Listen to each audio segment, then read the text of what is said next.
welcome to the Bountiful Farmhouse. We are at the beginning of March and it is time in our zone 7B to start planting indoor plants. So let me talk a little bit about why you would want to start your plants from seeds as opposed to just going to your local garden nursery and buying them. One, it's cheaper. Two, it's really fun to peruse the seed catalogs because that's my favorite thing to do in January. It's like Christmas after Christmas. And the other thing is you can get what you want. You know what varieties you're buying, and you can pick and choose your garden. So I get my seeds through Baker Creek Seeds, and I've had fantastic luck with them every year. I've had 100% succession rate with them seeding, and they've produced an amazing yield for us each year. So what we're going to do, I'm going to talk a little bit about how I do my seeding process. And last year I jumped the gun and started really early and started everything in January because the year before I felt like our growth time was very short, and so I jumped the gun. And with that, everything became really leggy. And then when I put them out into the garden in May, they kind of went through a little bit of a transplant shock, and so I think they were a little bit slower, so it kind of was a double-edged sword for me. So this year I'm right on task. The way you find your date to start indoors is you're going to find your frost dates. So I have written mine down. This is my garden planner. I add to it every year, but I wrote our frost dates down for this year, and the last spring frost is going to be for April 30th. So you look at your seed packets and you go off of them. Let me show you on the onions. It will say usually start indoor 8 to 12 weeks in advance. So then if I look at here, I broke this out. So 12 weeks would have been February. So I'm still within the 8-week zone with the onions because it's 3-3, and that's where we are today. So I'm going to start these. But it's good to have those. You can get those from your local garden extension. I use the USU extension here for Utah. They have amazing stuff on their website. We've posted it a couple of different times, and we'll include it again in the link here. They have a PDF of every local city here in Utah, and it will give your dates and what to plant when. I also go off of that. I made note last year that they have this great little system that you have hardy plants, semi-hardy, tender, and very tender. And so I wrote it off of here. So our hardy plants, we want to start indoors March 1st to April 15th. And then these will go outdoors at that same time too. So cabbage can go outside when the ground is just barely starting to be workable. And then our next things will go out probably in April when it's a little warmer, but we'll put a cover on top of them and create a little hothouse for them out there to keep them going. And then by May, everything that I seed up will end up going into the garden around Mother's Day. It's a great gift for Mother's Day. So I have 3 different times that I do this process. The first one is March now, and then I'll do another set March 15th around St. Patrick's Day-ish, and then there's some that will go out in April, and then if I want to do a fall crop, then I start those in June. So we just kind of keep seeding and going. So let's get started. I have added I just use Jiffy seed starting mix. It's a better mix to start your seeds than regular potting mix. Potting mix has too much of the little white styrofoam balls in it, and it's too loomy. It's too much, and so we want to go with a good potting mix. I also do not repot. Whatever I start now is exactly what's going to go out into the garden. I don't transplant them at all. I did one year.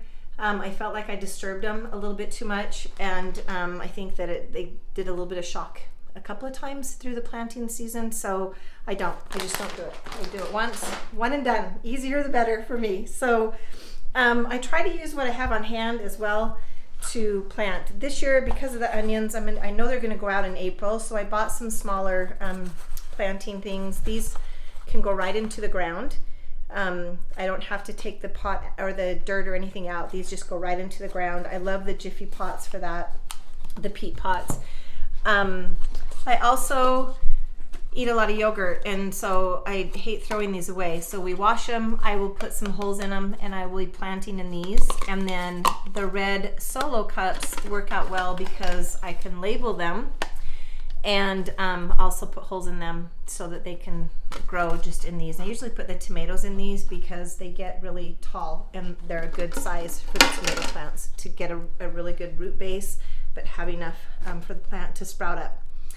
So in my dirt, I have boiled water and just put it in here, and mixing it, it just helps to kind of sterilize the soil a little bit.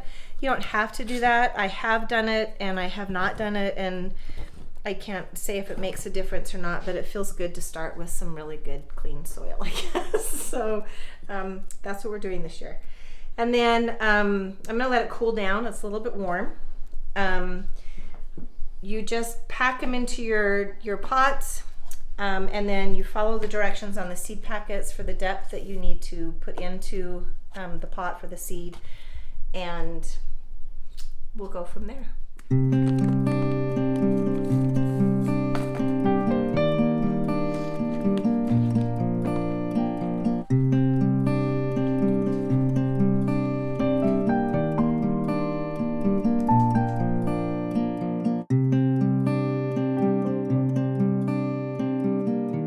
So the first one we're going to do is shallots, and I wrote down how many I want of each one to go in. Okay. And why I came up with this number, I don't know, but I'm going to do 24 of each variety to have enough to do our salsa and spaghetti sauce and whatever yummy things we do throughout that need onions in there, so, and shallots. So they're 1/4 inch deep, and if I remember, it's going to be about half of my pinky, and so I'm like pinky nail, and so I'm going to do those. I usually do 2 seeds per cell, just because I want, in case something happens to one cell or one seed.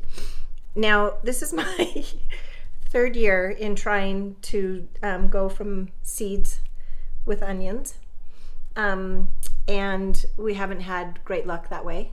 So we're going to try it again this year because I'm a very determined gardener, and I am I'm going to make it happen. If not, we have the onions that we grew last year that are sprouting down in our pantry, and so we'll use those if we have to. But I just am going to put a little hole, 2 holes in each of these, and then I can put the seed in, and these are probably a little deeper than 1/4 inch, but I can't even tell if they're going on there. They're so dark.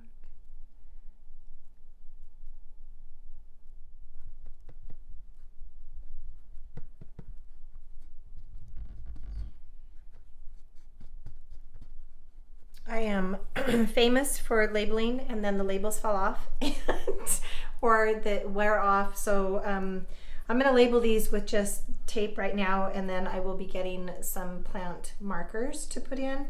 But it's important to know what you've planted, so we're just going to put a shallot. And I did the whole tray of shallots. We use them a lot, and so I think that we can do more than the 24. And then I'm going to put today's date. Okay, so we have everything planted, seeded up. This is for the next couple of weeks, and then March, St. Patrick's Day-ish, I'll be planting up a few more things to fill up the bottom here.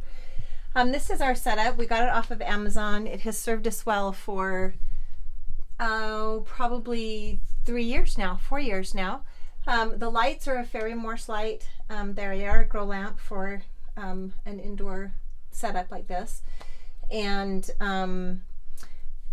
you just want to make sure that you keep this moist and warm. I have a mister that I use to kind of mist while the seeds how do I want to say that? Germinating. While they're germinating, I'm in a mist on top. But once they start sprouting, and then I will go from the bottom up so that that root system can pull down and they can start getting stronger roots that way. And this is the fun part. It's to sit and wait. We should start seeing things, a few things, anywhere between 7 to 10 days, some a little bit later than that. But here we go. The season's starting. Pretty excited. If you have any questions, please leave them in the comments. If you haven't subscribed, please do. And thank you for joining us on the Bountiful Farmhouse.